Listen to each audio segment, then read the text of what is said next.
तुम लोग भी नोट करो, ठीक है। क्या लिखेंगे? Laws of reflection. अब लॉज ऑफ रिफ्लेक्शन क्या क्या है? पहला लॉ, सबसे पहले मैं इसमें तुम लोगों को एक चीज बताऊंगा। लॉ बताने से पहले कुछ 2-3 मैं कंटेंट तुम लोग बताना चाहूंगा। जैसे अभी शुरू आप करते हैं पहले को। जैसे मैं यहाँ पे एक सरफेस बना रहा हूं, ठीक है। इधर मैं ऐसा मार्किंग कर दिया, देखो, ठीक है।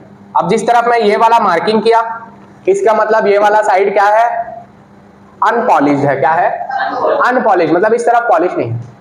जहां पे भी यह मार्किंग दिखेगा उसका अपोजिट साइड क्या कहलाएगा? पॉलिश्ड। क्या कहलाएगा? पॉलिश्ड, है ना। अब इसको हम लोग मिरर बोल लेते हैं। क्या बोल लेते हैं? मिरर बोल सकते हो, पॉलिश्ड सरफेस बोल सकते हो, है ना। मिरर भी बोल सकते हो और पॉलिश्ड सरफेस भी बोल सकते हो। पॉलिश्ड सरफेस मतलब समझ में आया? सरफेस मतलब सतह, पॉलिश मतलब पॉलिश्ड हुआ है ना। लाइक अ मिरर, जिसमें से लाइट रिफ्लेक्ट बैक हो सकती है। किसी भी चीज से अगर लाइट रिफ्लेक्ट हो रहा है तो उसको मिरर ही बोलेंगे, ठीक है। कोई भी चीज अगर पॉलिश है, जिसमें हम लोग थोड़ा थोड़ा भी देख पा रहे हैं अपना इमेज कुछ भी, तो उसको मिरर ही बोलेंगे, है ना। अब इसमें 2-3 कंटेंट रहता है। जैसे इसको मैं रब कर दे रहा हूं क्योंकि मैं यहाँ पे मेरे को ड्रॉ करना है। तो ये हमारा क्या हो गया? मिरर हो गया, है ना। ये इस साइड ये वाली मार्किंग है, मतलब उसके अपोजिट साइड क्या कहलाएगा? पॉलिश्ड सरफेस, है ना। अब इसमें अगर कोई लाइट रे आएगी, ये मिरर है? अगर इसमें कोई लाइट रे आएगी, है ना, तो वापस से क्या हो जाएगी? रिफ्लेक्ट बैक हो जाएगी। क्या हो जाएगी? रिफ्लेक्ट बैक होती है ना मिरर में। अगर लाइट रे आती है तो वापस से क्या हो जाती है? रिफ्लेक्ट बैक हो जाती है। अभी देखो, ये जो लाइट रे है जो आ रही है ना, एक लाइट है जो आ रही है, देखो एरो बनाया। जो लाइट रे आती है उसको हम लोग बोलते हैं इंसिडेंट रे। क्या बोलते हैं? क्या बोलेंगे? Incident ray. क्या बोलेंगे? जो लाइट रे मिरर पे आएगी उसको हम लोग क्या बोलेंगे? इंसिडेंट रे, है ना। लाइक अ फ्लैश, लाइट रे कैसे आएगी? फ्लैश की तरह। Incident ray. जो लाइट रे वापस जाएगी उसको हम लोग क्या बोलेंगे? Reflected ray. क्या बोलेंगे? हाँ, जो लाइट रे आएगी उसको बोलेंगे इंसिडेंट रे। जो लाइट रे सरफेस पे पड़ने के बाद वापस जाएगी उसको बोलेंगे रिफ्लेक्टेड रे, है ना। और दोनों के बीच में अगर ये देखो, ये क्या है? ये क्या है दोनों के बीच में? हाँ, जहां पे इंसिडेंट रे टकरा के वापस रिफ्लेक्ट बैक हुई, उस पॉइंट को हम लोग बोलेंगे पॉइंट ऑफ इंसिडेंस। क्या बोलेंगे? Point of incidence. क्या बोलेंगे बेटा? Point of incidence. जहां पे इंसिडेंट रे गई मिरर पे और जिस पॉइंट से टकरा के वापस हो गई, उस पॉइंट को हम लोग क्या बोलते हैं? Point of incidence. और दोनों अगर पॉइंट ऑफ इंसिडेंस से, ध्यान देना, पॉइंट ऑफ इंसिडेंस से मैं एक इमेजिनरी लाइन ड्रॉ कर देता हूं, पॉइंट ऑफ इंसिडेंस से मैं एक इमेजिनरी लाइन ड्रॉ कर देता हूं, तो उसको हम लोग बोलेंगे नॉर्मल। क्या बोलेंगे? उसको क्या बोलेंगे? नॉर्मल। वो नॉर्मल क्या होता है? सरफेस से परपेंडिकुलर होता है। क्या होता है? सरफेस से परपेंडिकुलर होता है। आप ध्यान से सुनना मेरी बात को, है ना। अभी मत लिखो, आराम से लिखना समझने के बाद। देखो, जो लाइट रे आती है वो क्या? Incident ray. जो लाइट रे जाती है वो क्या? रिफ्लेक्टेड रे, है ना। और जहां पे टकराएगी मिरर पे वो क्या? Point of incidence. Point of incidence से एक इमेजिनरी लाइन ड्रॉ कर दिए तो नॉर्मल, सीधा सीधा, है ना। और जो नॉर्मल है सरफेस से हमेशा क्या रहता है? परपेंडिकुलर रहता है। अब इंसिडेंट रे और नॉर्मल, ध्यान से सुनना, इंसिडेंट रे और नॉर्मल के बीच में जो एंगल रहेगा उसको हम लोग बोलेंगे एंगल ऑफ इंसिडेंस। क्या बोलेंगे? Angle of incidence. देखो नाम से ही, है ना। इंसिडेंट रे और नॉर्मल के बीच जो एंगल रहेगा उसको हम लोग क्या बोलेंगे? Angle of incidence. नॉर्मल और रिफ्लेक्टेड रे के बीच में जो एंगल रहेगा उसको हम लोग बोलेंगे एंगल ऑफ रिफ्लेक्शन। क्या बोलेंगे? Angle of reflection. क्लियर है? समझ में आया ये कंटेंट? अब इसके हिसाब से इसी पे लॉ बना हुआ है। कैसे बना है? तो देखो मैं यहां पे पहले लिख देता हूं कि आई होता है एंगल ऑफ इंसिडेंस, है ना, और आर क्या होता है? एंगल ऑफ बताओ। रिफ्लेक्शन। हाँ, एंगल ऑफ रिफ्लेक्शन। ठीक है, अब इसमें दो लॉ बना हुआ है। पहला incident ray, incident ray, normal and reflected ray, reflected ray sorry, to the point of incidence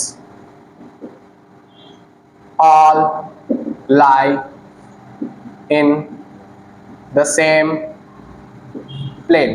अब जैसे 9th क्लास में अपने को याद होगा जब हम लोग साउंड पढ़ते थे, ध्वनि, साउंड, है ना, साउंड क्या बोलते हैं हिंदी में, ध्वनि। तो जब हम लोग साउंड पढ़ते थे तो हम लोग उसमें क्या पढ़े थे, एक बार याद है, रिफ्लेक्शन ऑफ साउंड। क्या पढ़े थे, रिफ्लेक्शन ऑफ साउंड। उसमें भी यही सेम था कि इंसिडेंट, नॉर्मल और रिफ्लेक्टेड ऑल लाई करता है सेम प्लेन में। अब ये पहले लॉ का मैं तुम लोगों को मतलब समझाऊंगा। जैसे एक प्लेन की बात कर रहा है तो एक प्लेन मैं ले लेता हूं, एक सतह ले लेता हूं, सरफेस। ठीक है, तो ये क्या है, एक प्लेन है ना।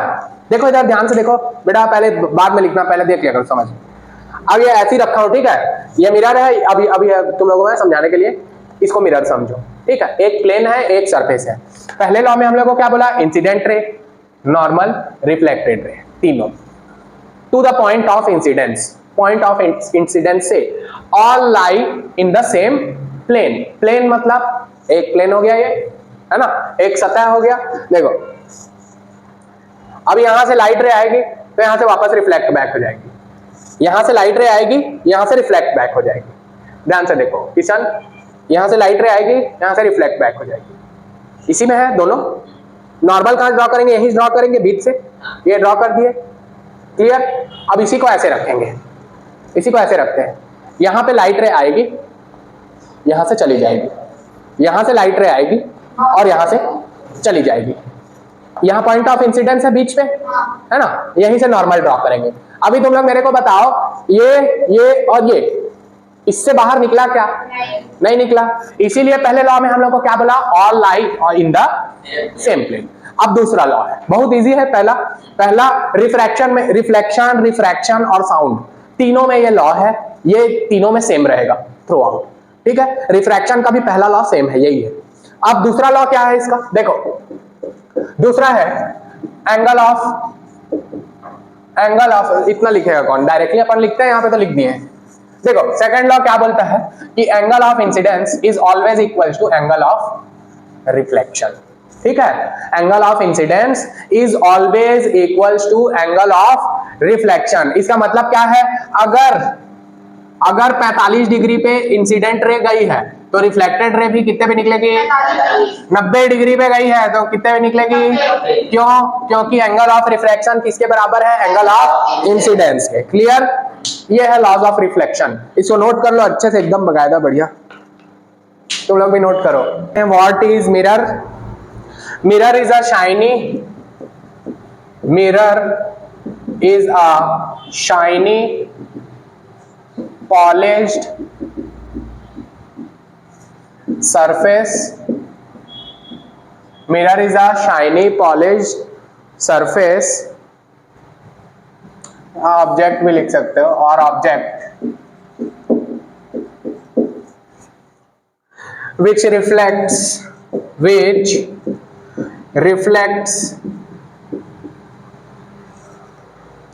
most of the rays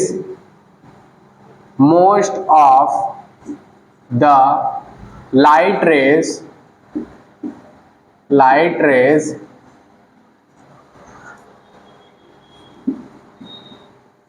falling upon it। क्या लिखा हूं मिरर का definition, mirror is a shiny polished surface और object which reflects most of the light rays falling upon it। ठीक है, दो टाइप का मिरर होता है, एक प्लेन मिरर होता है, दूसरा स्फेरिकल मिरर होता है। तो प्लेन मिरर मैं बता देता हूं तुम लोगों को, what is a plane mirror, है ना। प्लेन मिरर पहला,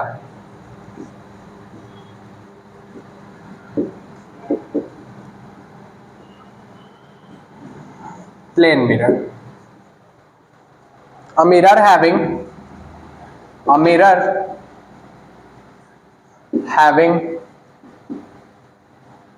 flat polished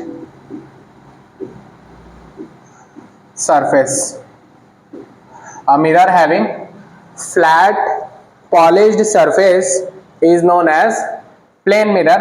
अब एक प्लेन मिरर कैसा रहेगा, तो अभी तो बनाए थे 2-3 बार, देखो ये जिस साइड ये वाली मार्किंग कर दी है वो क्या हो जाएगा, कौन सा साइड होगा, जिस साइड ये वाली मार्किंग करेंगे वो कौन सा साइड, पॉलिश या हाँ, और उसके अपोजिट पॉलिश। तो ये प्लेन मिरर, ये डायग्राम बना लेना, ठीक है। और प्लेन मिरर में अब मिरर है, मिरर में रिफ्लेक्शन होगा, रिफ्लेक्शन के बाद इमेज बनेगा, है ना। तो उसमें इमेज कैसा बनता है वो मैं लिखवा देता हूं। इमेज फॉर्म्ड, कैसा इमेज फॉर्म होता है इसमें प्लेन मिरर में, तो सेम साइज का फॉर्म होता है ना, सेम डिस्टेंस पे फॉर्म होता है, सेम साइज पे, सेम डिस्टेंस पे, है ना। इरेक्ट होता है, ये इमेज इरेक्ट होता है ना। वर्चुअल इमेज होता है, और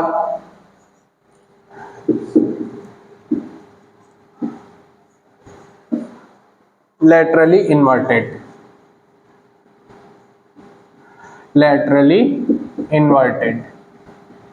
अब लैटरली इन्वर्टेड क्या होता है, तो एम्बुलेंस देखा ना, तो एम्बुलेंस में कैसे लिखा रहता है ना, तो उसी को हम लोग क्या बोलते हैं, लैटरली इन्वर्टेड। हम लोग अपने मिरर में देखेंगे तो हम लोग को एम्बुलेंस दिखता है, लेकिन ये लोग अलग लिखे रहते हैं, उसी को हम लोग क्या बोलते हैं, लैटरली इन्वर्टेड बोलते हैं। क्लियर, जैसे ABC, तो इसका हो जाएगा CB, ये देखो लिख लो। इसके बाद आता है स्फेरिकल मिरर, इसे लिख लो, फिर स्फेरिकल मिरर। मेन हम लोग को स्फेरिकल मिरर पढ़ना है, उतना इससे काम नहीं है प्लेन मिरर से उतना ज्यादा।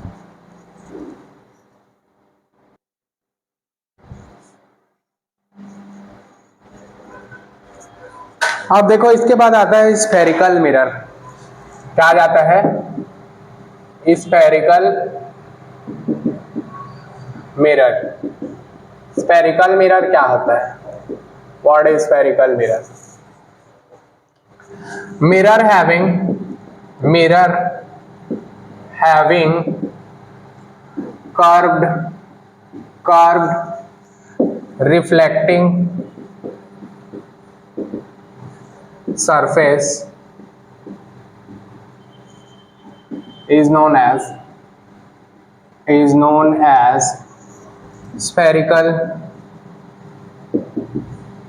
mirror.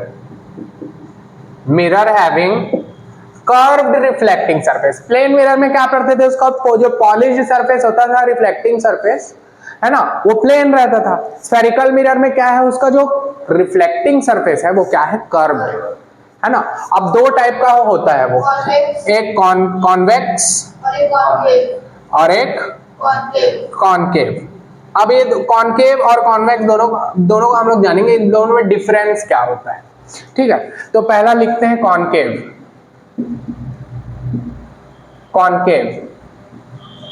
Spherical mirror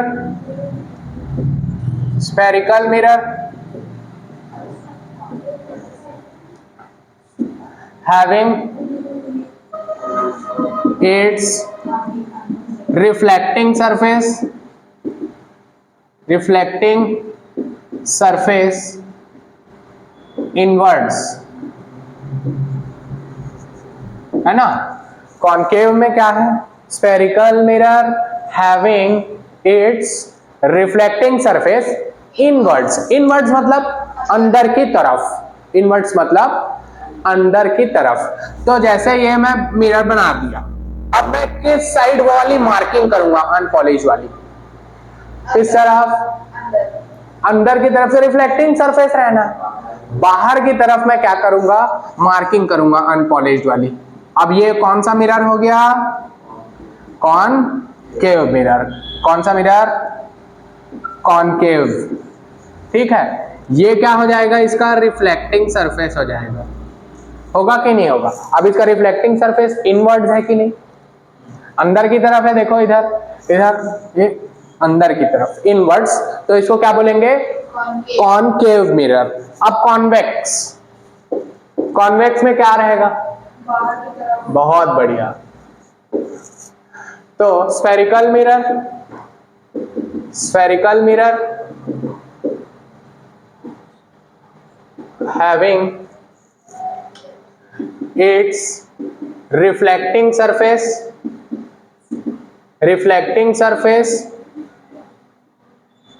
outwards, reflecting surface outwards। अब कैसे बनाऊंगा इसको मिरर को?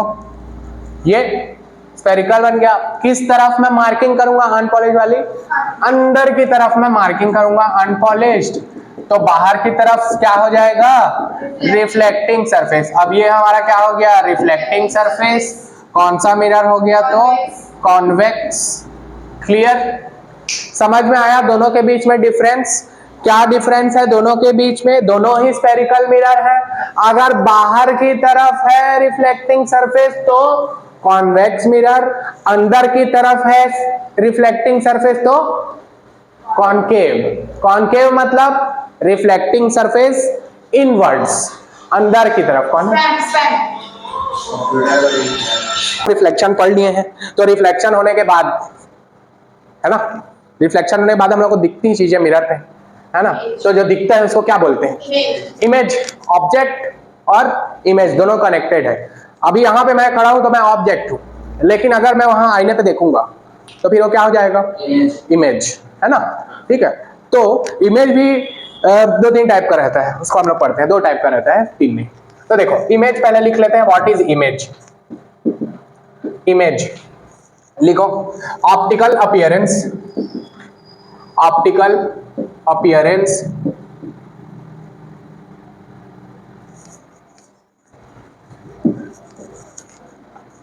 ऑप्टिकल अपीयरेंस, है ना, formed during the reflection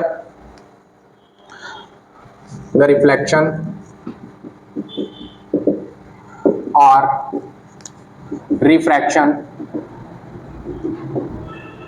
of light। Optical appearance formed during reflection और रिफ्रैक्शन ऑफ लाइट। रिफ्रैक्शन तो अभी पढ़े नहीं है, लेकिन रिफ्लेक्शन तो पढ़े है ना। क्लियर है ना?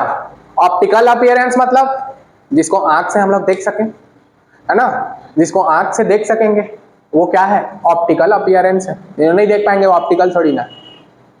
ठीक है, समझे? अब इमेज भी दो टाइप का होता है। पहला होता है रियल इमेज।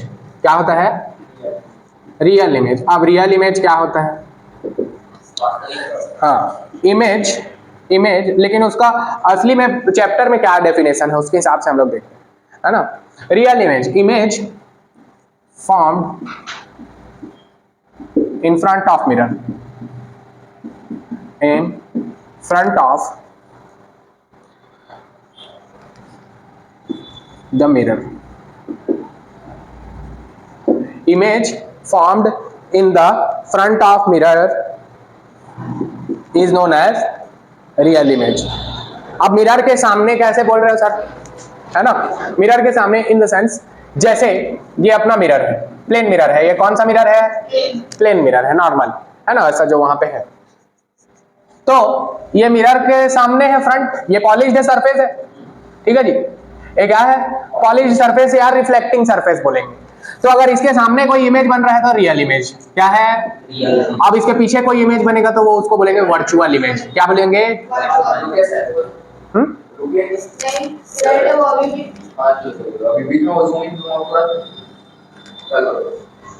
प्लेन मिरर है। प्लेन मिरर के अगर सामने फ्रंट में बना तो रियल इमेज, बैक में बना तो वर्चुअल इमेज, है ना, बैक में नहीं बोलेंगे, बिहाइंड द मिरर बोलेंगे। अब वर्चुअल इमेज भी लिख लेते हैं यहाँ पे, वर्चुअल, वर्चुअल इमेज, हाँ सेकेंड, पहला रियल, दूसरा वर्चुअल। वर्चुअल मतलब image, image which is formed behind the mirror, behind the mirror लिख लो। और रियल और वर्चुअल के साथ साथ, है ना, रियल के साथ साथ और वर्चुअल के साथ साथ दो और उन लोगों का प्रॉपर्टी होता है, मतलब वो भी ऐसा भी हो सकता है इमेज, जैसे अगर रियल है ना, और वर्चुअल है, दो टाइप का इमेज होता है ना, तो रियल के साथ साथ और वर्चुअल के साथ साथ वो मैग्नीफाइड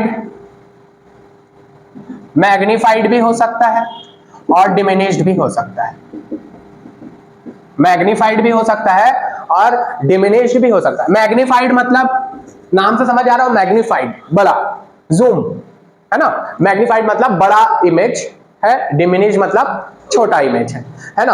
और इरेक्ट भी हो सकता है और इन्वर्टेड भी हो सकता है, इरेक्ट भी हो सकता है और इन्वर्टेड भी हो सकता है। इरेक्ट मतलब देखो, अगर कोई ऑब्जेक्ट है मेरा ऐसा ए और बी, ठीक है, ए और बी, क्लियर, इसका इमेज बनने के बाद ये हो गया बी और ए, तो इसको मैं क्या बोलूंगा, इन्वर्टेड बोलूंगा। क्या बोलूंगा, उल्टा हो गया, इन्वर्टेड हो गया, रिवर्स हो गया ना, ए बी था क्या हो गया, बी ए हो गया, है ना।